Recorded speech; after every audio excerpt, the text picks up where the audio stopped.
high school, what did you think that you want to do with your life? So maybe a month into my senior year. Yeah. I didn't know what I wanted to do. So I went online and I put in applications for the Marine Corps and for the Navy. And yeah, the Marine Corps snatched me up. When we talk about you getting out of the Marine Corps, Hmm. did you have an idea of what you wanted to do once you got out? Honestly, this is how I got my first job out of the Marine Corps. I had a job before I signed my DD 214. And the way I got that job is a friend of mine told his manager that he knew a network engineer who was just as good as him. And lo and behold, like she called me and she was like, yo, he's saying that you're, just as good as he is and we need somebody on the team. This is exactly how the interview went. She's like, do you want the job? And I was like, yeah. And she was like, it's yours. What do you think the top things would be that you would tell the newcomers who are, whether they are already in IT or they're trying to pivot, what should they learn? Yeah. So the first thing I would tell anybody is Welcome back to the TechTual Talk podcast. I'm your host, HD. And, we ain't did a guest interview in a while, but today we had the lovely Myra Marbley. She's joining us all the way from VA, basically from LA. But she came to kick it with us today, talking about her military journey and how she has came from networking to cybersecurity. But first things first, if you got in the video and you already like what you see, go ahead, hit the like button, subscribe, and you could become a member or join the Patreon to support the show. Now, how was Black as Tech? Black as Tech was dope. Like I was telling you before, it was my first conference. My favorite part was the pitch competitions. Yeah, it was so dope. I feel like Black people are some of the most creative, innovative people on this planet. But yeah, lots of networking, lots of partying, as you can hear my voice. But overall, a great experience. 10 out of 10 recommend. Tell a friend, tell a friend, and tell a friend. Perfect. Do you think that you'll be going to Afrotech? I don't know. I heard Afrotech is Black as Tech on steroids. And I don't know if I have the social capacity for Afrotech. But we'll see. We'll see. Isn't it like next month or something? Or is it No, I July? think it's November. Oh, okay. Yeah, it's normally like in November, so I think you got plenty of time if you decide that you want to go or not. Yeah. What about you? You gonna go? Only if it's feasible, because companies. So back in the boom before Trump got in office, Hmm. companies didn't mind paying for diversity, equity, inclusion type of stuff. Right. So, for example, my only time going was when I worked for JPMC, which it's like the headquarters is probably like 5 minutes that way. Hmm. And I just said, I gave them some BS about, hey, I want to go meet people like me and tell them how good JPMC is. And Right. they probably sent by like 60, 70 people to Afrotech. Hmm. But since then, companies have had the budgets, but they've had to find a way, how does it tie into your job for you to go? So for me, a lot of times it hasn't been a lot of breakout sessions that I could put down and say sessions and what I'm going to learn and how will it make me better at my job. Versus, like I was telling you earlier about, if I say I want to go to a Splunk Conf, I use Splunk. They have different sessions. Because like when I went to Splunk Conf, I had to write up and tell them about the stuff I experienced and why I think it'd be good for the team. I think it's really just some compliance BS. Right. But Right.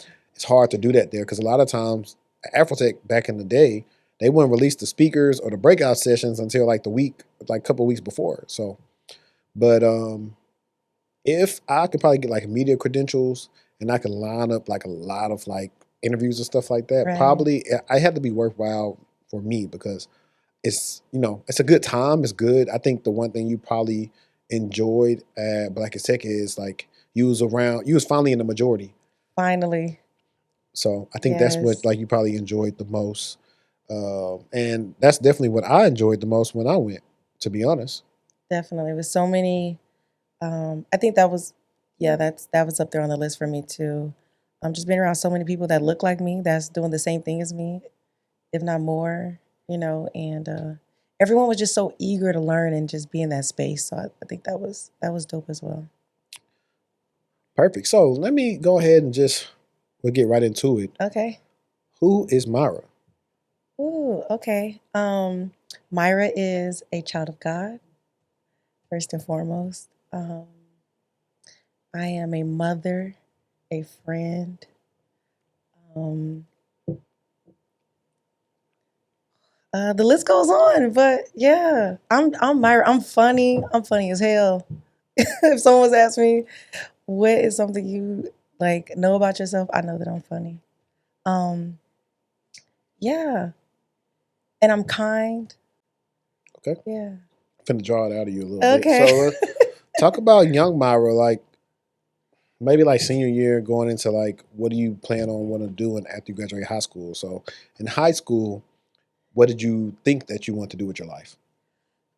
If I'm being honest, in high school, I had no idea what I wanted to do in life. Feel like my mom just was just stewarding my life to see what it is I wanted to do. Like you said, pulling it out of me. I started off as a pool aide at the pool during summers, and then one summer I was like, let me test out. I became a lifeguard while in high school. I really just didn't know what I wanted to do, and then it was like coming up on the end of my senior year, maybe like 7, 8 months before I was getting ready to graduate. So maybe a month into my senior year. Yeah. My mom was like, Myra, the time is coming up where kids are like figuring out what they want to do. It's that time. And I didn't know what I wanted to do. So I went online and I put in applications for the Marine Corps and for the Navy. And yeah, the Marine Corps snatched me up. Nice. Yeah. Before we get into the Marine Corps, Uh-huh. I want to ask you because you're from LA. Yes. You know what neighborhood you was? Did people say where your grandma stayed or did they ask you any of that stuff when you was riding around? Like what you know? Um, yes and no. But so I grew up on 59th and Crenshaw. We stayed over there till about second grade. And then I moved to Moreno Valley. There was like this big migration. It was like everyone found out about this new city opening up. It was cheap. So yeah, everyone moved to Moreno Valley.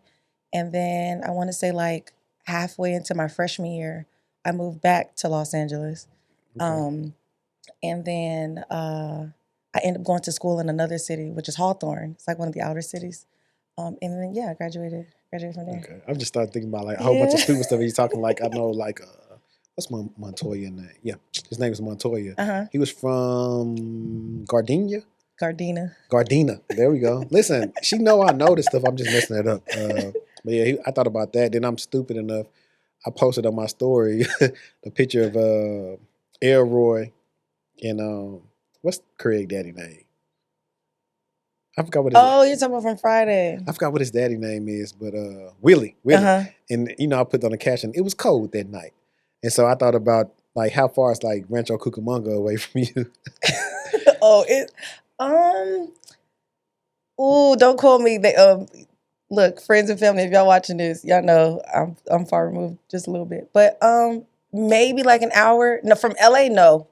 LA is gonna be a little bit longer than that. But yeah, you're thinking about the whole Friday, you driving out to the boonies and Rancho Cucamonga. But Yeah, because he's like, yeah. daddy, like taste the air, tastes good, don't it? Man. Something wrong with you. No, but I mean that's an iconic show. It is. Movie. Movie, you right, Yeah, yeah. movie. Because I remember I posted a while back when I was like I think it was like when I got my first tech job in Texas, and I had when Elroy said, you know, I never said I'd be the type of nigga that move away when I got a little money. I got my check and I was gone. I had posted that.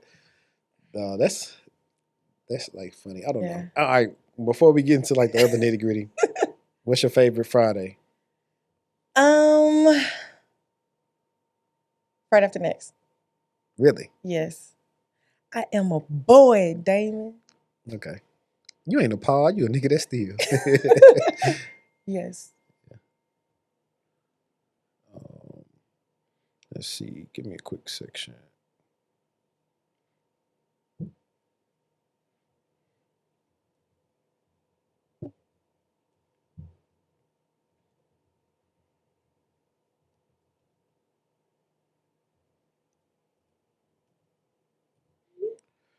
All right. Now, tell us about your time in the Marine Corps. Like, how long did you serve? Okay. I did 13 and a half years. 13 Okay. and a half years, yeah. I joined straight out of high school. I mean, like, when I tell you they snatched me up, they snatched me up. I graduated on a Thursday and I left to boot camp that Monday. Okay. I was out of there. And where did you end up getting stationed first? Yuma, Arizona was my first duty station. Mm. Yeah, yeah. So, I guess we can, Yeah, go yeah. ahead. So Yuma, Arizona was my first duty station. But joining the Marine Corps, I got admin. So I was like administrative 0111 for about like the first 4 years. And then I ended up lap moving to become a field wireman. So I did that for some time. And then that was, yeah, so I was a field wireman. And then I want to say, don't quote me, but I think it was like 2017 maybe. The Marine Corps did this thing called the force modernization. So pretty much the way they put it to us, it was like, look, y'all MOS is changing. Either you want to go, you want to work on network, which is switches and routers, or you want to be in a Qualcomm working on servers. So um, a lot of people chose networking. I actually didn't choose. The gunny that was over me at the time, she like picked it for me. And which at the time I was mad because I wanted to go servers, but I now see like how everything just led me to where I am today. But yeah, so I went network and it was crash course after crash course. We got our Sec Plus in like a week's time. Um, yeah. So ironically, I actually worked with so my first IT job was working for at the time it was CSC. Mhm. Now they are owned by GDIT, but it was a lot of retired Air Force people there. Mhm. And I heard stories about, yeah, we all had the crams and we got the Sec Plus super fast. Yeah. And I think that's where that culture of Air Force people and anybody in the military pushing for Sec Plus so fast. Like Yes. my mentor at the time in 2013, he found out what my major was. He was like, go get the Security Plus. The funny thing is, though, before that, I never knew anything about certs. Like I was in school and they weren't telling us about certs. Yeah. So I was actually thankful that I got it. But after I got it, I still didn't really have any experience like talking about. So I had to start a help desk. But I just say like that's one of the things like I think like the military, of course, they pay for it. So that's why most people you're gonna meet in the military gonna have a Sec Plus. They Without a might got doubt. an A plus, they might have Mhm. Network Plus, Mhm. and they be like, hey, yeah, I got it. But the crazy thing is back then, all you most time needed was the cert and they would give you the job. Mhm. So But ironically, I didn't get Sec Plus until I got stationed in Quantico like 2018. Before I even got um, Sec Plus, I guess because I was at like a regular unit, they were pushing for us to get CCNA. So I was going through like CCNA crash courses. Well, first they put us on like it was called like it was like security networking course. It was like some course they put together. But then once you completed that one, then we went for like CCNA, and that's when CCNA was doing the 2-part test. So I went to the course. I got all the knowledge from there, but I didn't take my CCNA then. I just took what I knew and took it back to my unit because nobody wants to be taking 2 tests. But yeah, a lot of it was like crash course because it was like they were just trying to get everybody to where they need them to be, and in that military mindset, mind frame, you ain't failing nothing, you better not fail. Like, yeah. yeah, so even back then, did you know what you want to do with your networking career, or you just decided just to choose it or whatever?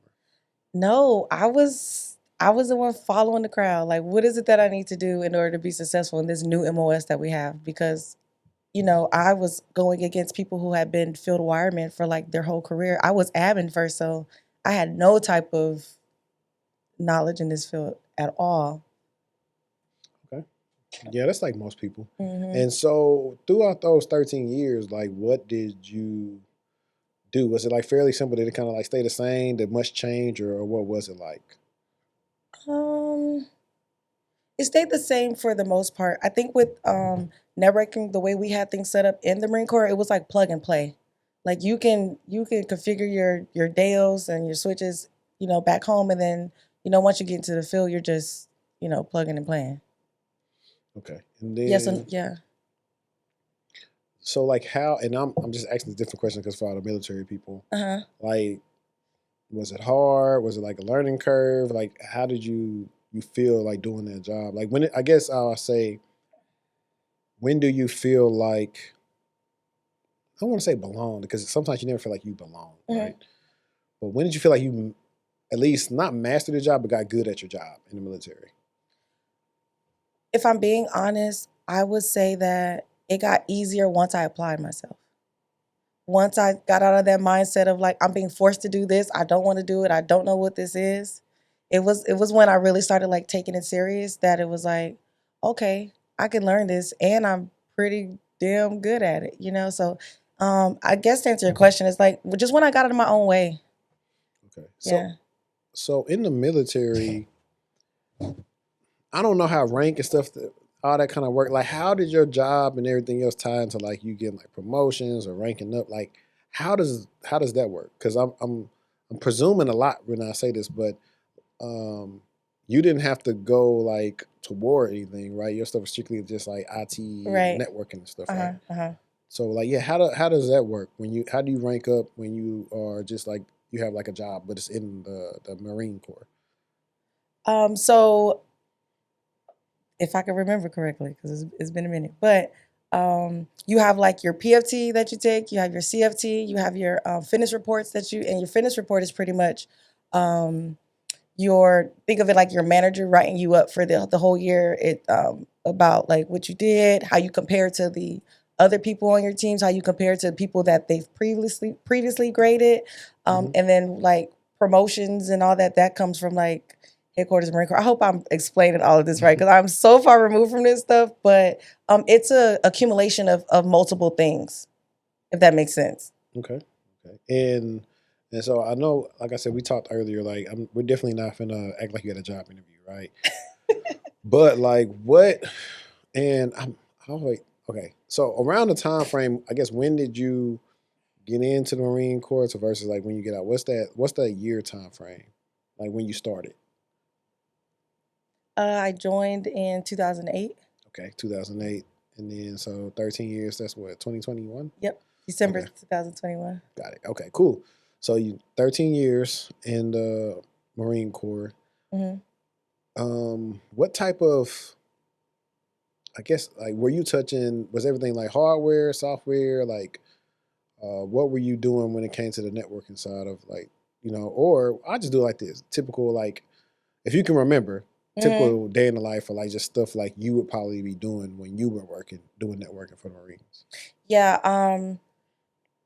Well, when I first got into it, I to the networking side of things, I was a corporal. But most days, because like I said, a lot of the stuff is plug and play. Hmm. So when we show up to work, I mean, yeah, we have our PT in the morning, whatever, going to work. Because everything is already set up, we would like our NCOs would just be messing with us like the remaining of the days. Like they would like do a simulate a Cat 5 cut or take a configuration out of the switch and it'd be like, okay, something's wrong with this switch. You guys need to go figure it out. And you're not going home until you figure it out. So it was a lot of that type of learning and like learning from each other. Okay. Now, since you said you came in 2008, like how was that? Because that's like the, so I remember, like I said, I was when Obama got sworn in, I think I might have been I think I was a junior at the time.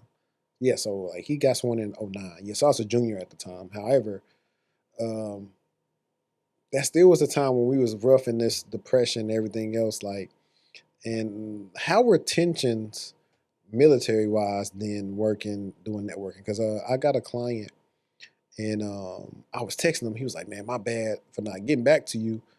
He, I think he served in the military or something, whatever. But he works in San Antonio. But he has like I think a job on base. He's like, "Man, we really been busy with all this Iran stuff or whatever." So like, did you face anything like that? No. Like I said, when I joined in 2008, I was admin.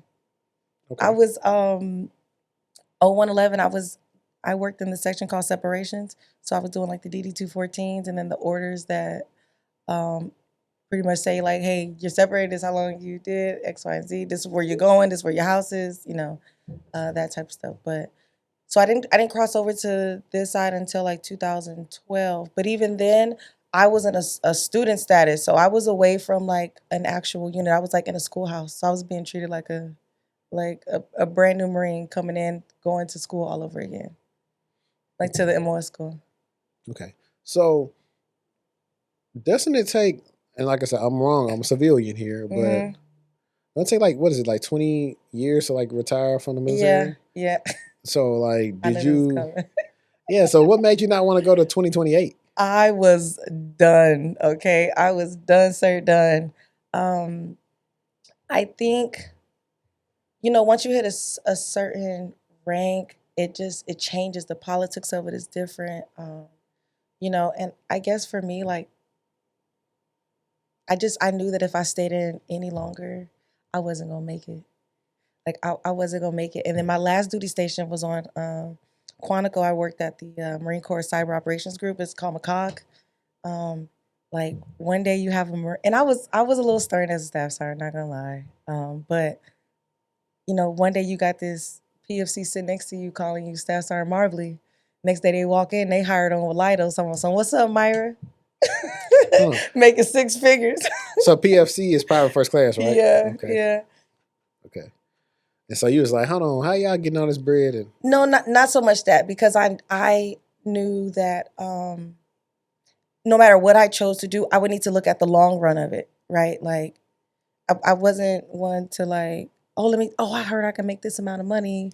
Let me go ahead and do it, because honestly, it was scary getting out, especially as a staff sergeant. Like, me and my homeboys talk about it all the time. Like, some people that we knew that got out, they got out and became bums. Like, it was like we was like, this cannot happen to us. Like, we can't be those ones, So, um, yeah, and so, yeah. I'm glad you said that. So to the current people that are currently in the military, serving Mm-hmm. our country, how important is it for them to have a plan on getting out? It is very important. I say don't do anything until you have a plan. Yeah.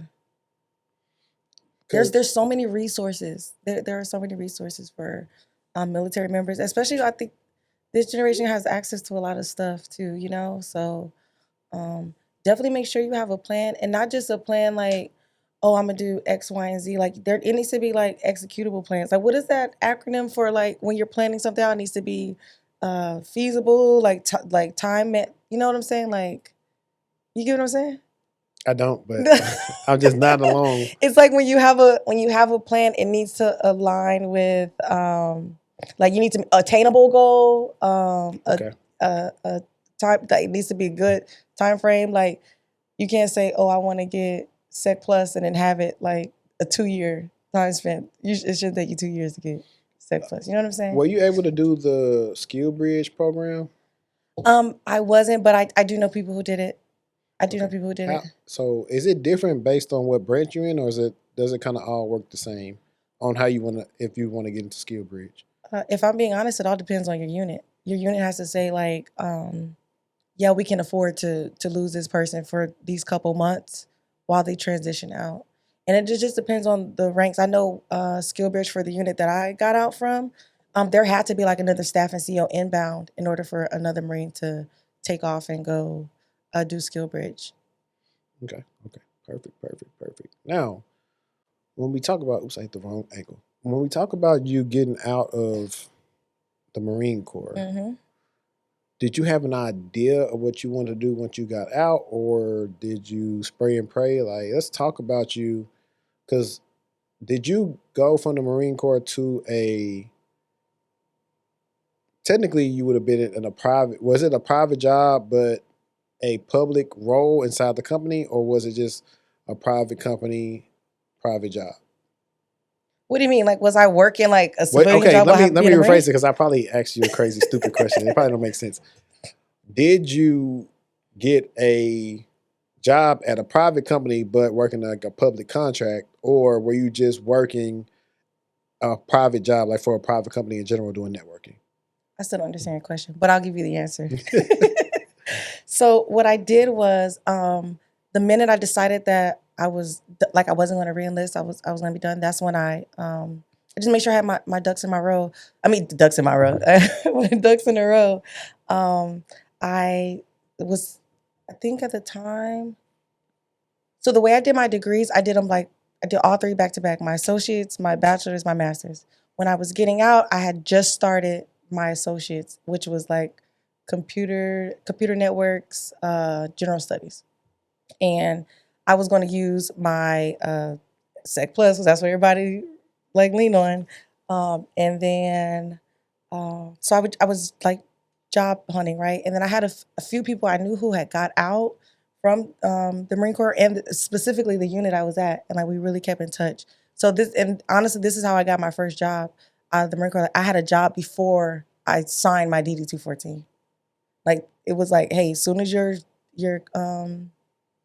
contract with the Marine Corps like terminates, you can, go on board with us. And the way I got that job is a friend of mine told his manager that he knew a network engineer who was just as good as him. And lo and behold, like she called me and she was like, yo, he's saying that you're, just as good as he is and we need somebody on the team. And I was like, yeah. She was like, well, do you want, this is exactly how the interview went. She's like, do you want the job? And I was like, yeah. And she was like, it's yours. So it kind of like, I don't want to say fell into my lap, but like I definitely was positioned, and it was one of those things of, it's not about what you know, it's about who you know. Because even stepping into that role was a network engineering role with we're not going to name the company, but the government side was a Department of State. So what we were doing was we were standing up the passport sites for Department of States, that when they were like handling their moves and stuff. So like the major ones like Detroit, Atlanta, Philly.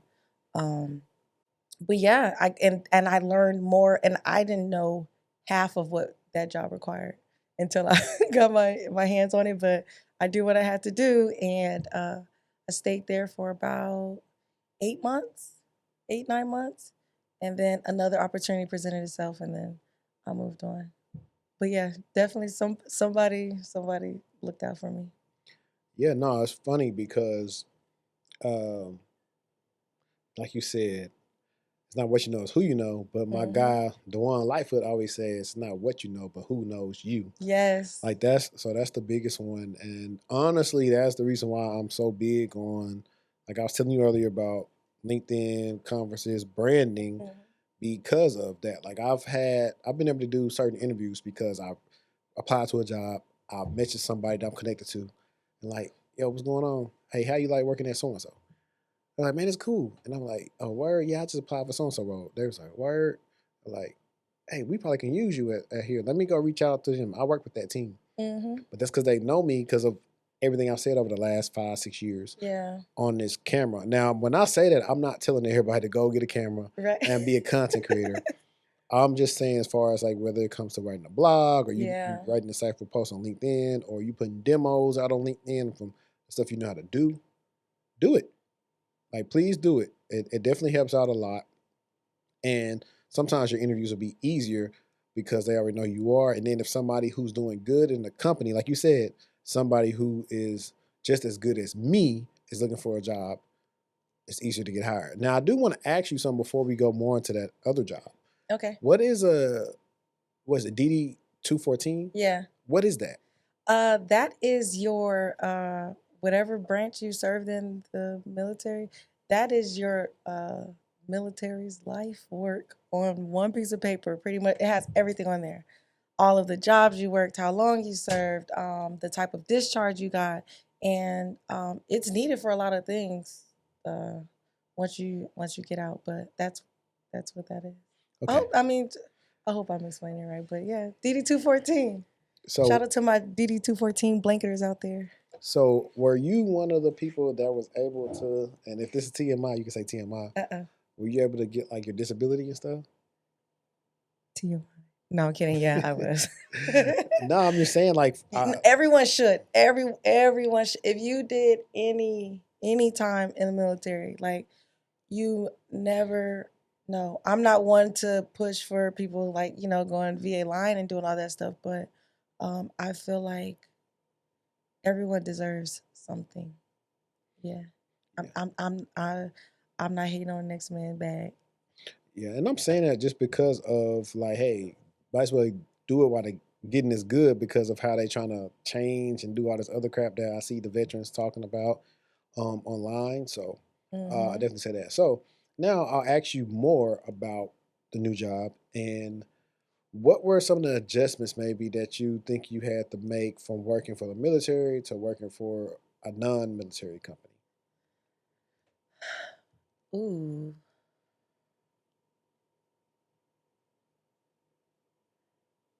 The biggest thing would be like the work ethic. Like, um, I'll give an example. Um, I was working on I hate group projects, by the way.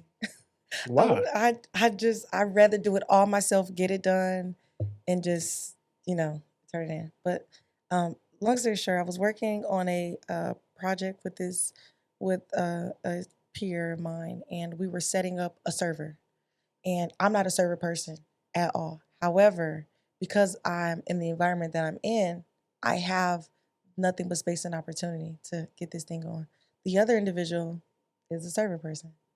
Um, well, we came to a crossroad. Like we couldn't get it going, we couldn't get it working. So we just took a break because sometimes you need to take your eyes off the screen.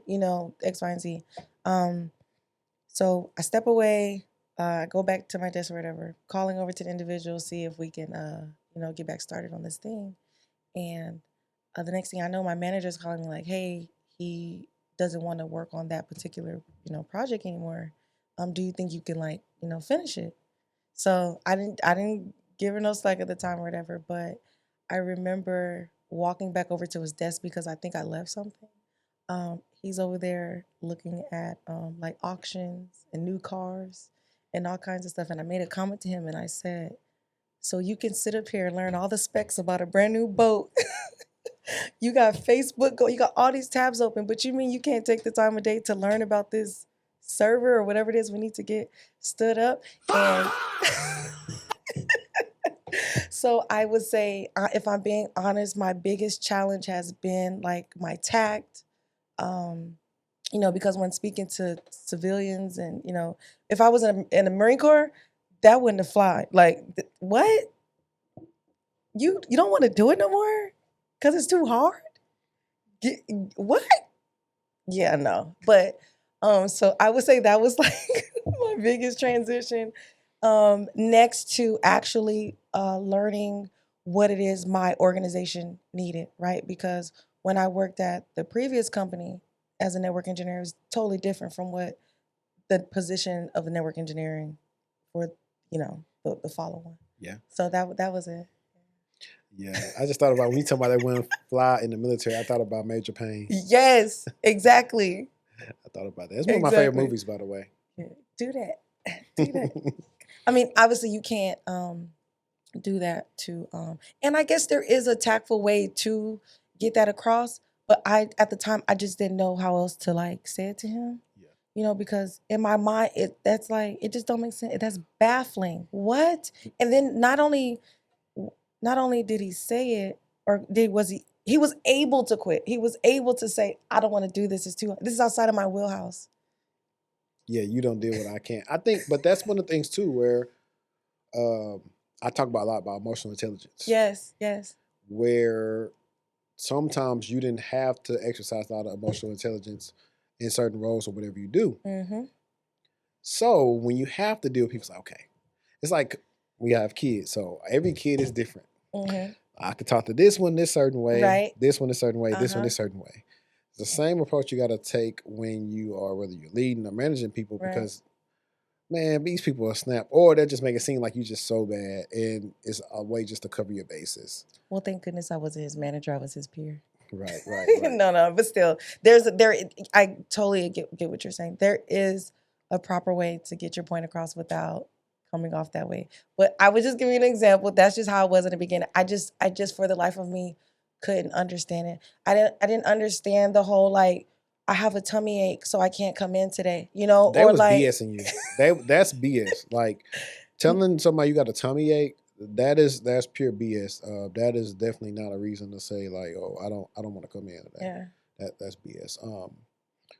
What I I mean, I'm just using tummy ache as an I example, but know, like stuff like that, like, or like, you know, oh, I don't know, my dog has diarrhea today. yeah, Like, but you better put Kojo in in the a car. diaper. Yes. Yeah. So again, I'm used to that stuff now, and I'm not kind of, I have adjusted, but in the beginning, that stuff that was like it would just seem so easy, but that was like the hardest program to get with. Right. So let Yeah. me ask you this real quick. How was Hmm. it being what they call a double minority at the workplace? How was that? That was a double minority. You are a Oh, I'm black woman and and a a woman. ooh child. How much time we got? No, I'm messing you. Um, it has been challenging. It has been um it it's been very hard. It's been very hard. In fact, I just attended a Zoom meeting with what is her name? Her name is Aaliyah. She has like Aaliyah's intelligence.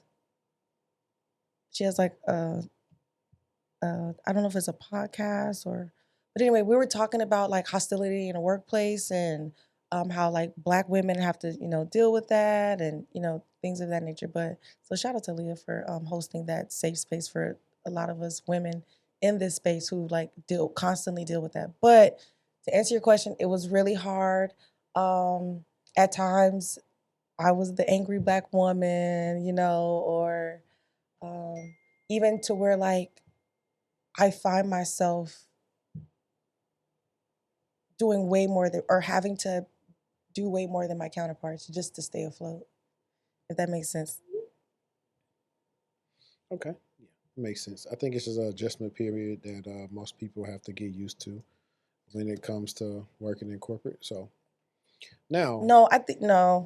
I think black women are always going to deal with that. There's not going to be no adjustment period.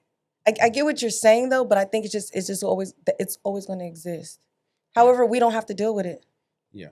No, I was just saying in general, I was asking it from the standpoint of you previously being military and how stuff runs in the Oh military yeah. Okay. is different Yeah, than when you get into corporate because yeah, corporate is just its own different beast. right. So that's why I was asking that. Now, having said all that, you were at that role and then you went to the next role. Like, so I'm actually this too. Hmm. How did you know that it was time to leave?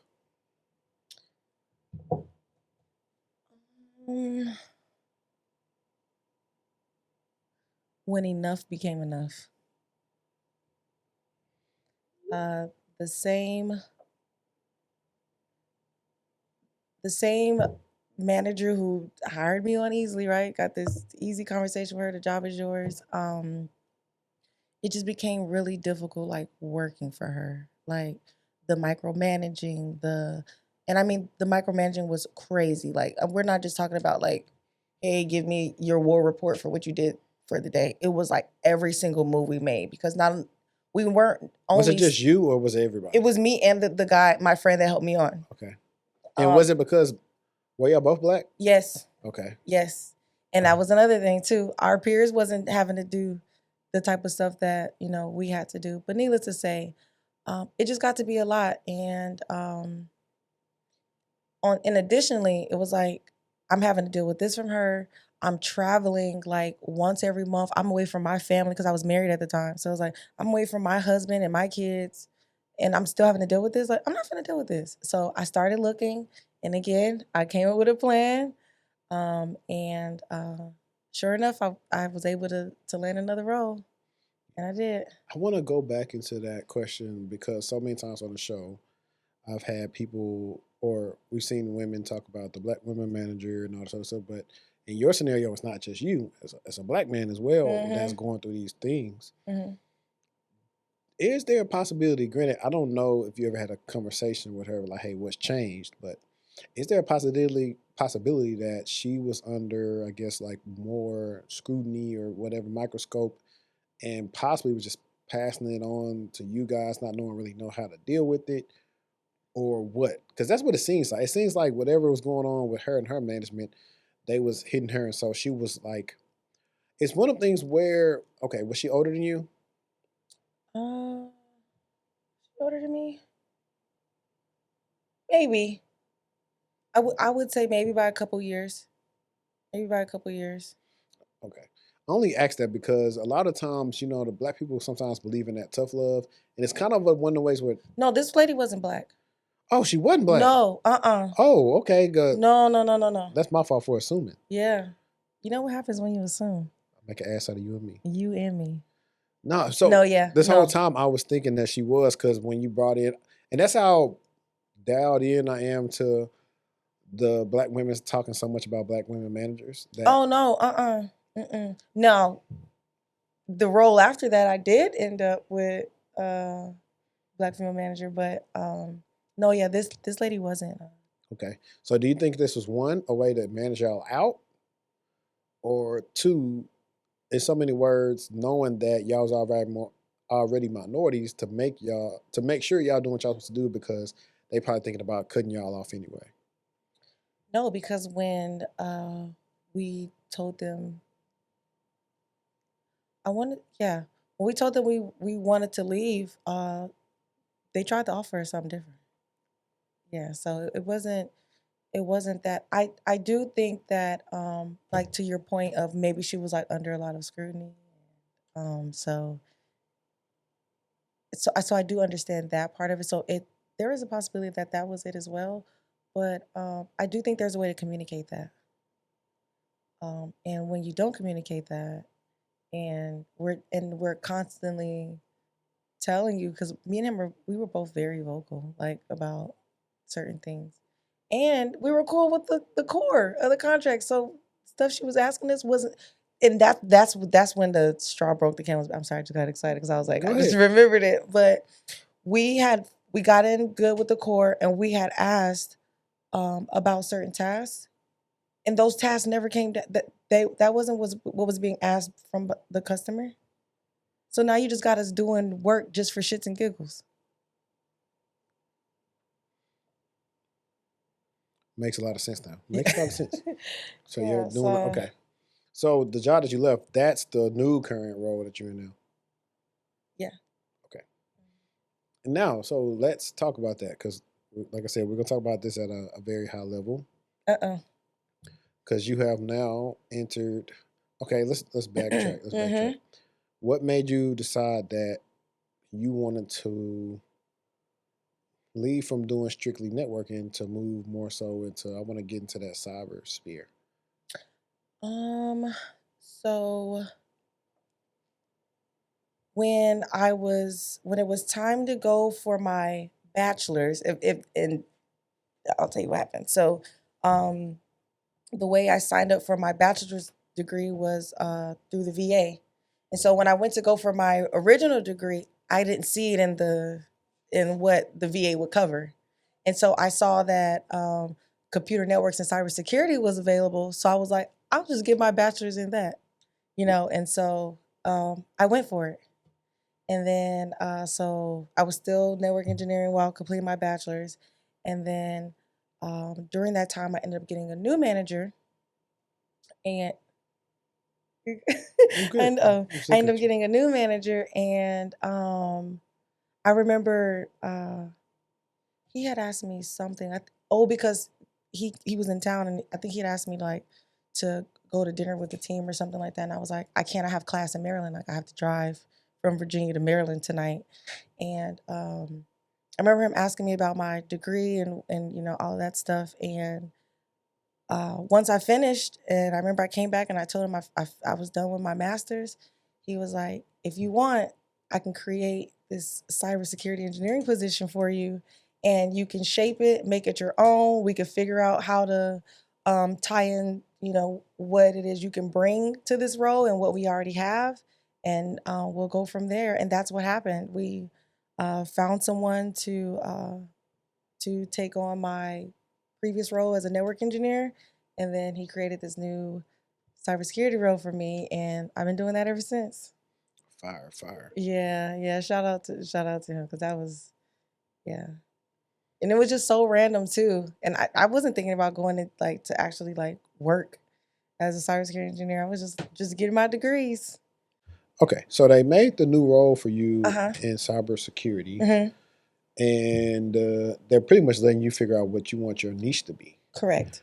What are you currently gravitating to at the moment? Um.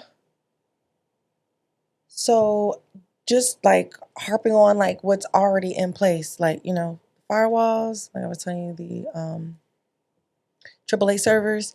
But so that stuff already exists. The tenable ACAS scans, that all that stuff already exists.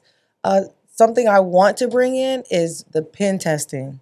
So I did, as I told you, I started building my own home lab. And then in that particular role, I also have a laptop straight for pen testing. Like they already put Kali Linux on there. They already put the other software on there. So I kind of want to figure it out at home and then bring it into there. Can't really go into too much about the technologies and stuff like that, but yeah, Okay, now I'm yeah. gonna connect you with I got my friend Lee. He used to be in the Air Force, Okay. and he worked his way to being a pen tester. To where I think now he's learning how to pen test drones and stuff. Haley. So Okay, because like I need your he's girl needs some help. yeah, now he's super Yeah. helpful. He's always busy working on something. Like Uh huh. he worked for I'm gonna say LM. So you know what Yeah. LM stands for. Yeah. And then he moved to Colorado and he Uh got a huh. job for another company. Now he's with this other company where he was able to get hired because I forgot how many flags he got on the CTF, Uh huh. but he got an impressive amount to where they hired him. Wow. So yeah, I'll definitely have to connect y'all because Lee's cool. Lee's been on here multiple times, Yeah. and he from Memphis, so Uh he don't got a lot of patience for a lot of the nonsense. My dad is from Memphis. Well, Okay. he passed away, but my dad was from Memphis too. That is so dope. They used to have this thing. I remember they used to send some of the Marines out when I was stationed at Quantico. It's called Hack the Marine Corps. Mm. So they would set up some of the Marine Corps websites, like is it Marine Online? And then there was another one where we did most of our trainings and stuff. But anyway, they would have people hack it and see how quick they can get into it and to capture the flag events and stuff like that. So they have those type of events in I think Vegas. And I'm sure the Marine Corps is not the only institution that does it, but yeah, that is so dope. Okay. Yeah. So I know earlier we were talking about certifications you were trying to get, and Uh-huh. you also were looking into the Coursera joint, the Yeah. Google one. Hmm. From honestly, from your experience, how helpful have you found that certificate? Because I know there's a lot of ups and downs about how people feel about this or that. I'm of the opinion that I actually really like it. I like it actually more than a Hmm. Security Plus because a Security Plus is pretty much all theory and a couple of maybe PBQs, whereas Right. you get a lot of lectures in the Google cybersecurity certificate. However, Hmm. you also get some practical stuff where you learn how to do stuff. And Yes. also a friend of the show, Erin Relford, she was on there telling my data prophecy. She's been working at Google for years. Uh-huh. She knows her stuff. So she's also on there. So they also get another plus for that. Oh, nice. I like it a lot. Like I tell everyone, I'm not like I was saying before, when the conversation of certifications and all that come up, I be quiet because I am all for getting certifications. Now, for me personally, I like the instruction that comes with certifications because, like we were talking about earlier, we're in a use it or lose it field. If you're not constantly doing this stuff, you're not constantly doing these practical applications all the time, you're going to lose some of that knowledge. There are times I could still hop on a switch in a router here and there, but I don't remember all the command lines, you know? So for me, I like that aspect of doing it. But to specifically talk about the Coursera one, what I really, really like about this one, it stands out from all the other ones, is Google has real time people telling you about their journey and explaining these, modules to you and things like that. And like I was telling you, I am going to go for CISSP, in which I've started studying for it.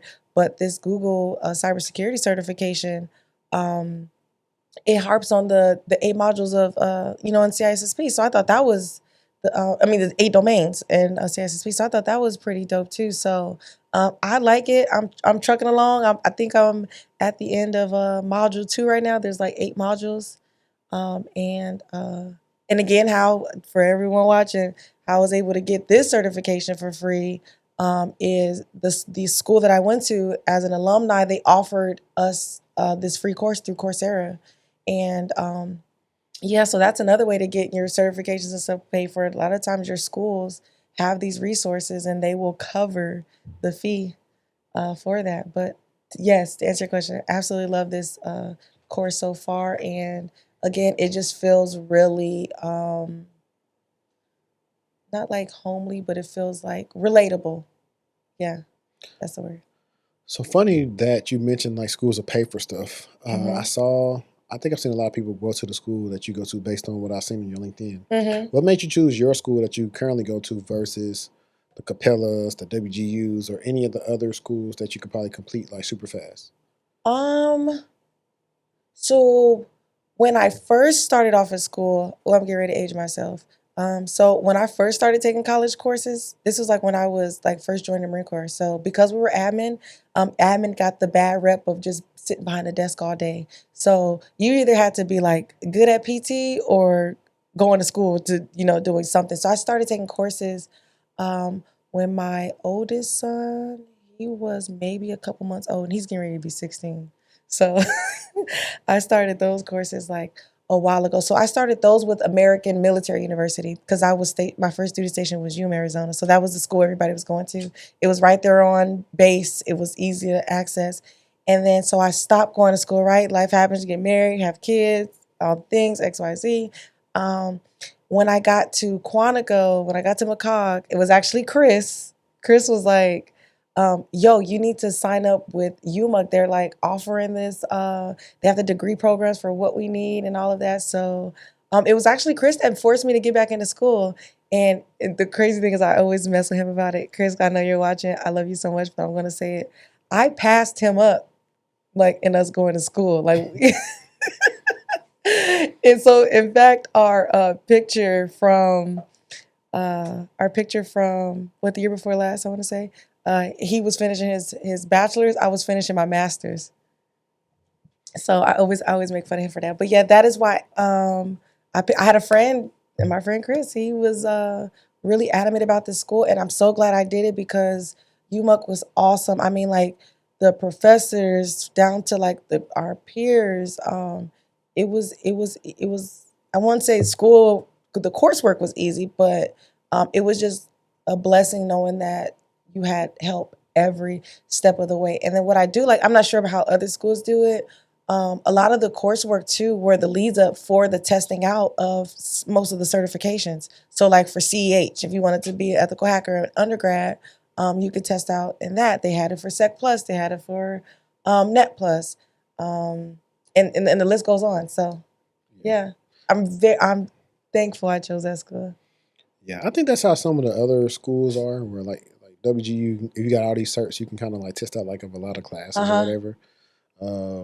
But like from my experience of dealing with so many different people on these calls, seeing all the certs, seeing the people who can't answer like some basic questions. Yeah.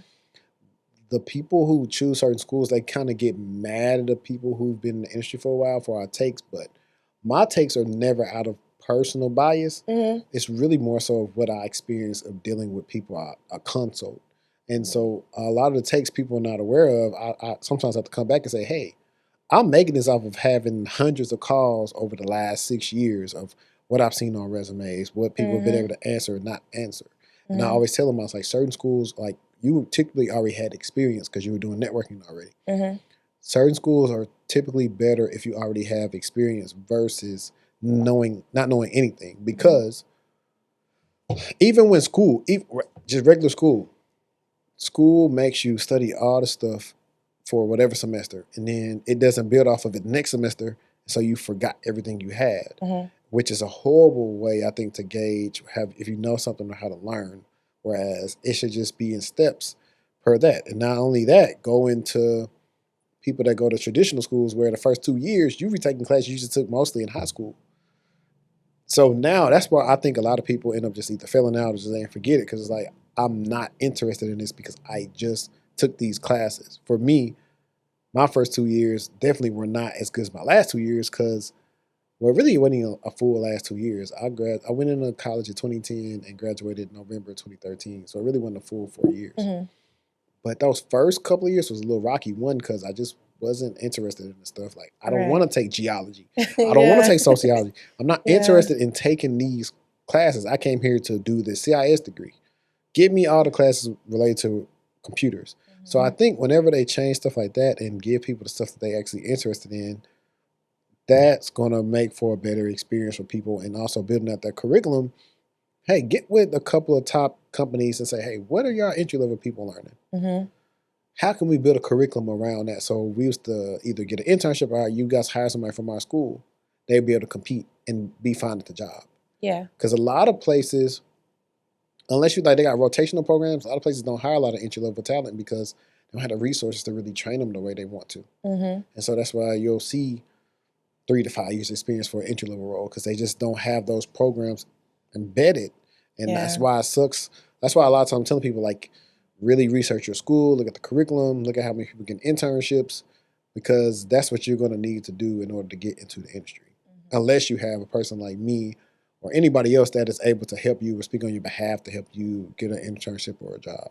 Right. Yeah, I think UMUC did a really good job at vetting their professors because, especially in grad school, it was like every professor I had was in the field.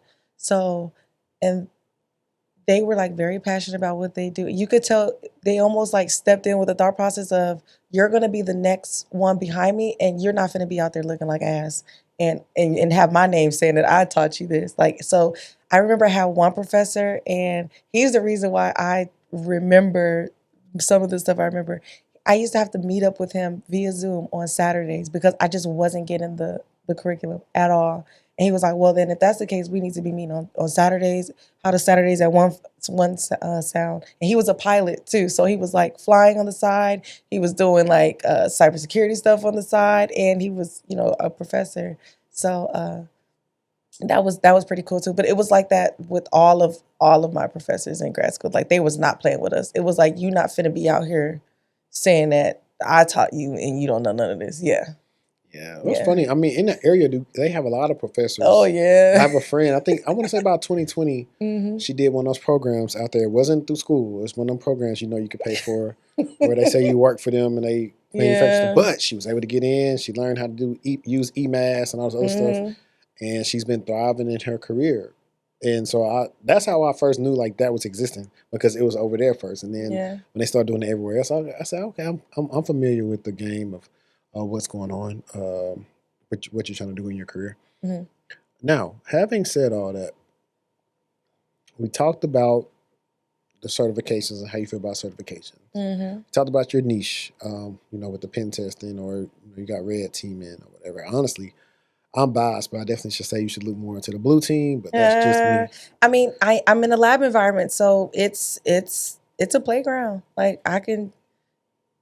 That's my manager tells me all the time. Like, you'll see, like, if you do your searches, like, you'll see a lot of people looking for like either blue team security engineers or SOC or incident response analysts, because of all the breaches you read about and everything else. How they didn't contain it fast enough, or the people that's there, they don't know what to do. And it's like, being on the blue team is like being a virtual, like, I know you're talking about the doctors of the digital, I think you said digital landscape? No, that the guy, he says, I am a doctor of the digital landscape. Yeah, that's what it was. So when it comes to blue team, you're like a fireman, a policeman, detective, a paramedic, anything else that's like a first responder, that's what you are on the network. Right. So at any given time, you never know what it is. You could be on call. Hey, this is what we just happened. We need you to log on. And that's where that rush comes from. You can see in all different type of stuff. And it's very interesting. If I'm honest with you, I don't see myself going into a production network soon. I like I told you before, I'm a little lab rat. I like being able to be in the lab, test it all up, package it up pretty, send it off, and let them have at it. So have you thought about security researching? No. That might be something if you like to write. And do you have to write about some of the stuff like you finding or what? Yes, that you have to do test reports for You should look into everything. security researcher. Well, that's why eventually I'm going to get out of the actual like hands-on of it, because my master's is in cybersecurity management and policy, and I really like the writing and policy aspect of it. So we'll see. We'll see. But for now, I'm doing what I do. Okay. Yeah. Now, I know we talked a little bit about like the veterans and everything else. And I want to ask this that way, if they get to the end, they can listen back to some of this stuff. What are some type of benefits or things that veterans should look into if they are trying to start them a tech career? Some of them, they try to dress some of their roles up as like they did some IT stuff, but sometimes I know it wasn't really IT, but then some of them are doing IT stuff. Let's say both. Let's say they were doing an IT job and then they weren't doing an IT job.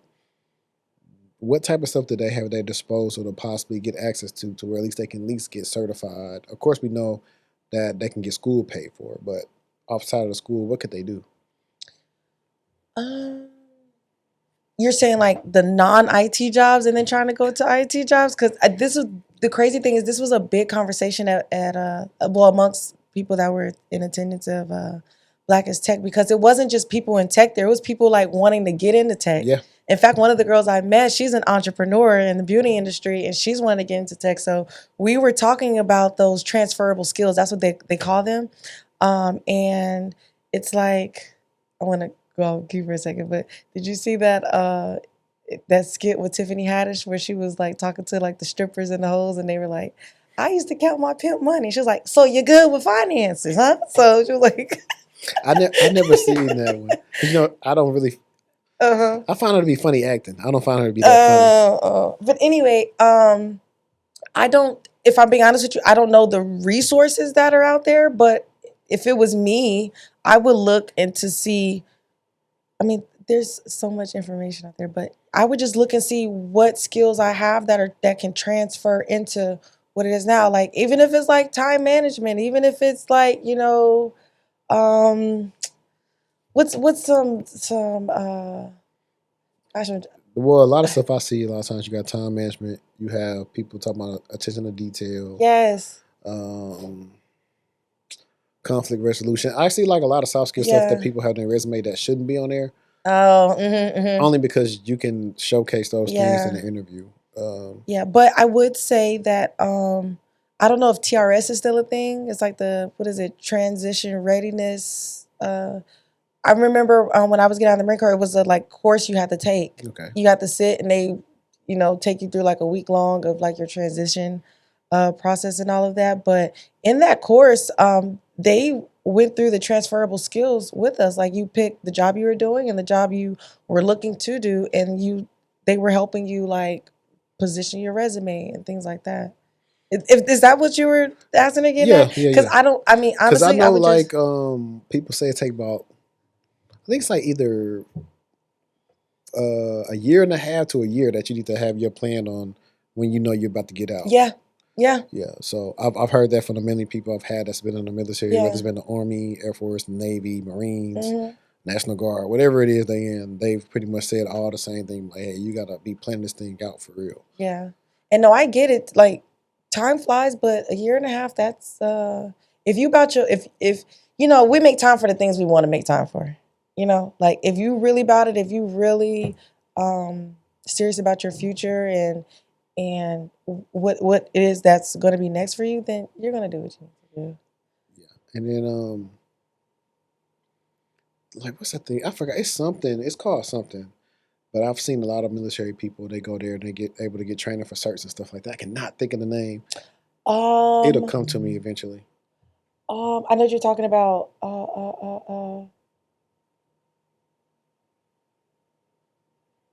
I can't think of it. I know what you're talking about. But that just reminded me too. A lot of these companies will train you for what it is they need you to do. You just have to be able to sell yourself well. Let's actually talk about that really quick, because remember I was telling you about the training aspect of it. Yes. I think if it's a good company that wants to invest in employees, that they will train you. I think the companies that don't have the time, that's only worried about output, don't have time to train you, especially the higher you go up. You look up sometimes in the mid or entry, but I've told people plenty of times, I've had contracts I picked up where they showed me all the sites maybe beginning of the day. By the end of the day, I was in the queues. I was working. So I think that's where it is because I forget what this woman's name was. We had a I don't even know why she ended up like blocking me or whatever. She was like she was making like a lot of good content on TikTok. And I don't know. It was weird. But she was always talking about like she had came from the military and the government sector, like, hey, why don't they train in the private sector? And I don't know if I've responded to it. I don't know. I have to go back and even find when they like blocked me. I don't even know if they still even make videos on TikTok, but it was just like a difference based on what I experienced. And a lot of these people are willing to be trained. They want to be trained. They want to learn the stuff. And I always say that you can't teach that. Like somebody got to want to get better at it. I've worked with people that where I could tell they're just showing up for a check. I want somebody to come in there and they want to get better because, hey, livelihood and they want to have a better life for themselves and all those different things. But a lot of them just aren't getting training. Or they're also what I know, and anybody's listening to this could probably back me up on this. A lot of companies don't even have a career progression plan for you. That's for kind of you to determine. Without a doubt. And that's why people spend 5, 6, 7, 8 years sometimes at the same company. And before they know it, they don't know what to do or they can't get the jobs they want to do because there was no real career progression. There was no, hey, you're going to be security analyst 1, security analyst 2, principal analyst, director. There was none of that. That showed them that like you have in other companies where, hey, you got to go through this steps to get here. Right. And I think that's like a big thing. I don't even know if that's just on, I don't know if that exists on the government side, but the private side, for sure. So when I have calls, and this is more so for people that want to go and be a SOC analyst, and we're doing these questions that I have out for people to answer them, a lot of times they can't. However, where I come in is I show them that they know more than they think they know. Right. And then that's like the biggest thing I figured out with like anything with cybersecurity is like sometimes it sounds like French, but it's actually English if it's taught to you in the right way. Right. And that I think is one of the issues where like now where I see the industry is, you know, you got all these people trying to make this money, these companies off of AI, and then you are not training people. So when the boomers leave and the Gen X leave, like what's going to be left of everything, I really think it's going to be a mess. And all this cybersecurity gap and talent gap stuff, I think is a facade as well. I said, what was it, Thursday when I was on a webinar that I just think is created to help people go to school and get more certifications to feed that industry. Because if you take a step back, school, companies, certs, everything is just a big circle connected and everybody trying to help each other keep on making money. And that's kind of what it boils down to. But a lot of people don't really know it when you're in it. But when you step back, you're like, oh, I see the play. I see the play. And it's that constant cycle of like chasing what's hot. Right now, AI is hot. Everybody chasing it. Everybody getting these AI certifications, and next month it's gonna be something new. And that certification you got last month, it's gonna be irrelevant. And but like you said, it's constantly feeding. That's why. Into it, yeah. That's why it's more important to focus on like foundations and other things of just how to do stuff because it never changes. I tell everyone that what we do is so broad. You just gotta pick a lane. Not so much pick a lane, stay in it, because I too fall into the lane of being octopus sometimes because I have multiple things I can do within the role I'm in and the role I was in before because they're still on the same team. But it's much easier when you just find that thing that you like to do, that you're good at, and yeah. Okay. Now, real quick, it don't have to be a top 5, but like, what would be like the top things? Like now, granted that you're working in the cyber industry and learning what you can. What do you think like the top things would be that you would tell the newcomers who are whether they are already in IT or they're trying to pivot? What should they, in your opinion, learn? Or it's hard to say learn because cyber is so broad, right? just name what kind of worked for you. Granted, I know like your situation is unique and different. However, Yeah. let's say you weren't in your situation, what would you focus on? I know you just left the conference, so I know there's a lot of good info there. So, like, what would you try to focus on if you weren't you? If that make any sense? Yeah. So the first thing I would tell anybody is, and I don't know what everyone's spiritual or religious beliefs are, but one thing, you got to be locked in with your creator. Like, you need to be locked in with God. Therefore, you will know like your discernment, what your path is. Like, a lot of us are out here just doing what's hot, what's next, And when you have that discernment and guidance and all those things, you won't be so lost, if that makes sense. I get you. Um, Secondly, I would say I would definitely network more.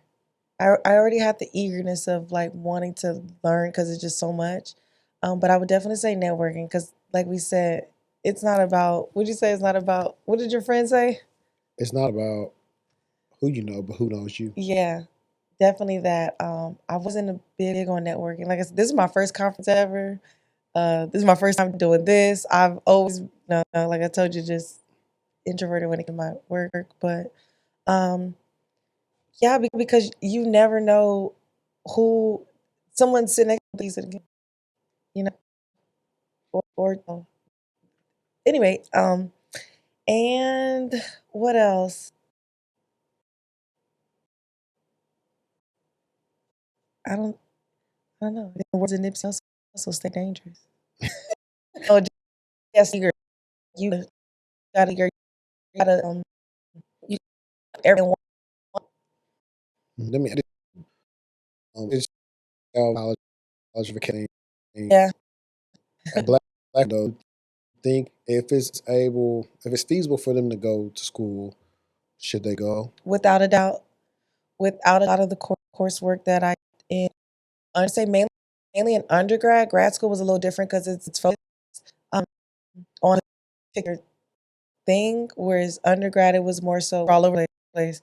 We were like go hacking, security. There was CNA course where it was like it was a little bit of everything. But definitely, I like school. Um, School definitely solidified the foundation for me. Yeah. That's good. Let me see. And then what? Got school cover certification. No, you're trying to use this Uh, Google Cybersecurity. mm-hmm. I know I mentioned Blue Team to you. I also to you to look at DO insider threat stuff. Mm-hmm. Super interesting. And that now that's interesting because people are doing stuff on a company computer that they don't know people see, Yeah. and they are trying to do different that explicated. Now Mm-hmm. that is a role that a lot of people don't talk about. Pays a lot because people want to protect company trade secrets and potential breaches, Mm-hmm. and that's the biggest way to do it. Outside of you could eventually be a person that has to show up to court and talk to judges and everything else and test out based on your skill set. So all the jazz. Now, if the listeners or the watchers wanted to keep up with you, how do they do that?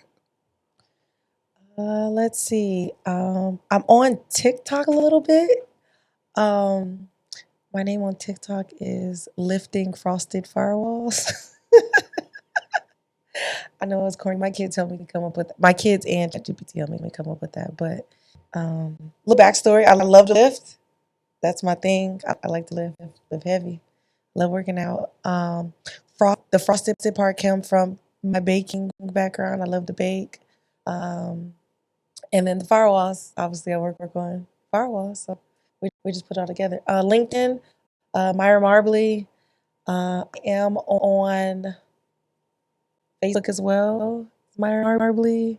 I'm also on Instagram as Queen Nandi. That's Queen Nandi with so QUEENNANDII.